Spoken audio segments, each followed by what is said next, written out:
పూజ చేస్తే ఏమొస్తే నన్ను కట్టుకున్నాక నా కాళ్ళకి పూజ చేసుకో పుణ్యం కృష్ణ కృష్ణ మధ్యలో ఆయన లాగుతా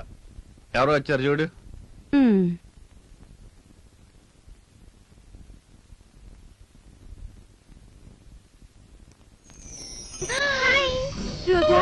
ఎలా ఉన్నావే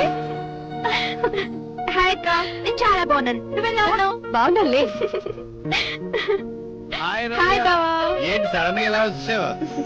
సడన్ గా ఏం లేదు మిమ్మల్ని చూడాలనిపించింది వచ్చేసాను అక్కని చూడాలనిపించిందా నన్ను చూడాలనిపించిందా మా అక్క నేను చిన్నప్పటి నుంచి చూస్తున్నాను బావా మిమ్మల్ని చూడాలనిపించే వచ్చేసాను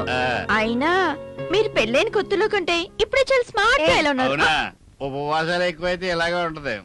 ఇప్పుడు నువ్వు వచ్చావుగా కడుపు నిండా తింటాను ఏంటి మా అక్క ఇంకా పూజల పురస్కారం మానలేదా ఏంటక్క నీతో పాటు భావన కూడా ఉపవాసాలు పెట్టేస్తున్నావా అక్క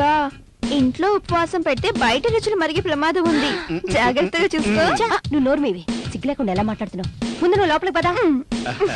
ఇక నీ ఆర్ట్ ప్లేట్ పట్టుకెళ్ళు ఇంక నువ్వు వచ్చావుగా బయట రుచులు ఎందుకు జంగల్ మంగల్